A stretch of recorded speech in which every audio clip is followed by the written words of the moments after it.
Let me tell you something before you go. Whenever people come see me live, I try to say something meaningful to people. And I'm in the laugh business. That's my gift. That's what God gave me at birth. Your gift is the thing that you do the absolute best with the least amount of effort. I want to tell you something that can help enrich your life. It's a sure sign from God that he ain't through with you because he wakes you up in the morning. When he's done, you won't wake up no more.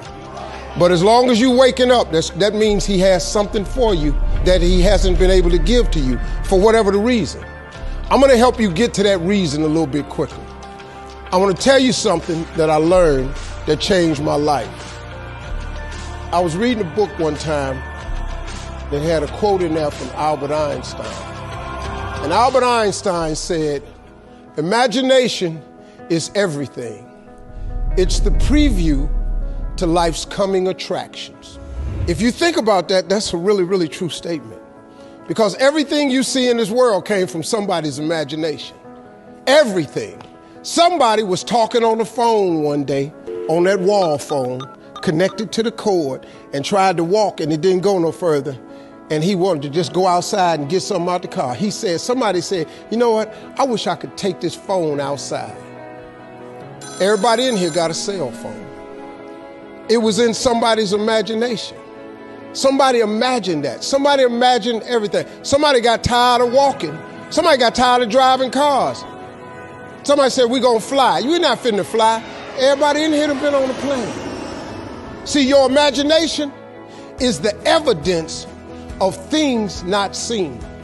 You know why they call it the evidence of things not seen? Your imagination, you're the only one can see it. You're the only one can see it. See, so all this stuff you've been imagining was not some hocus pocus. When you imagine stuff, it's actually God showing you a preview of a coming attraction he has for you. That's what your imagination is. Why do you keep imagining yourself with a second home? Because God wants you to have a second home. Why do you keep imagining yourself in a supervisory capacity on another job? Because God really wants you to have that. Why you keep dreaming of opening a business one day? That's because that's what God really got for you.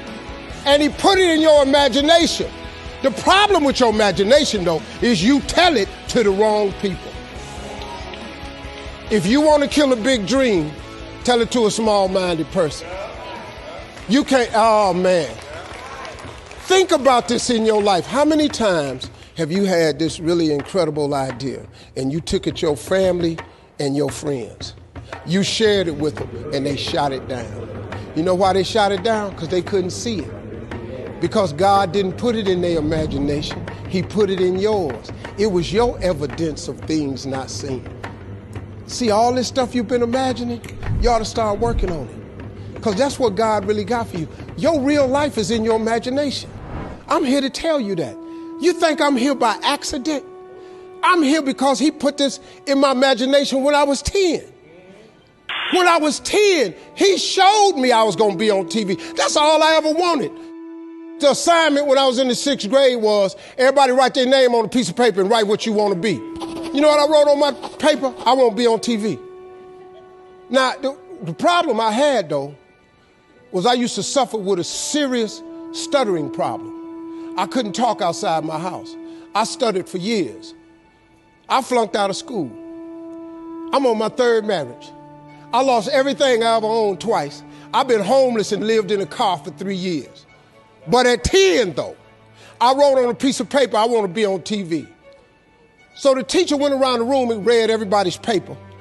Had you stand up when she called your name. And the only assignment was your name and what you want to be. Doctor, lawyer, dentist, basketball player, football player. I wrote I want to be on TV. She saved me for last. She said, "Listeve, come to the front." Now I'm thinking, I'm going to the front because I got the best answer. Because ain't nobody had put that on their paper. She called me to the front. I'm thinking I'm finna give me a gold star. But I was wrong about that. She called me to the front to humiliate me. First of all, you know I can't talk. I suffered with stuttering stammer so bad, man. I couldn't talk at all. And that lady lit in on me. Why did you write this on your paper? Now I'm standing there, I can't talk. Who in this school ever been on TV? Who in your family ever been on TV? Who in this neighborhood ever been on TV? I'm crushing, man. I'm standing there dying. She said, look at you standing there. You can't even talk. How they gonna put somebody like you on TV? So every Christmas, I send her a flat screen TV. Because I don't want her to miss me. I do not want her to miss not an episode of me. Because I wanted her to see what God had done for me. The fact that you couldn't see it, it wasn't for you to see. He put it in my imagination. But after 3 years of homelessness, losing everything I ever owned twice, suffering through flunking out of school, go home and cut your TV on. That little boy with the stuttering problem, he all over that TV. You can't cut your TV on. You can't cut your TV on not now day of the week and you don't see that little boy. That little boy with the stuttering problem is all over that TV because God put it in my imagination. All I did was hang on to that thought. I just kept hoping. I just kept hoping that what I had wrote on the paper would come true. A lot of times it wasn't about no faith. I didn't believe it sometimes. When you homeless and living in the car, how you see yourself as a TV star? But I just kept hanging on there.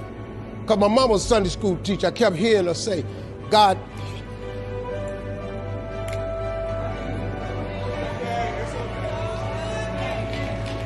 didn't bring you this far to leave you. God didn't bring you this far to leave you. Why do you think he keeps waking you up? Because he got more for you. He got way more for you. He got plans for you. But he needs your faith. He just needs you to call on him. He needs you to dust off your imagination and just go for it. You got to try. Quit waking up thinking you ain't got no say-so in your life. You have a choice in this matter. You can't stop what happened to you, but you can doggone sure do something about what happened to you. Life is 10% what happened to you, is 90% what you do about it. Somebody in your family gonna die. Somebody in here gonna get fired. Somebody here gonna get an eviction notice. Somebody gonna get laid off. Somebody company gonna close. That's life. Somebody you love gonna break up with you. That's life. But what you gonna do about it though? Since it's gonna happen anyway.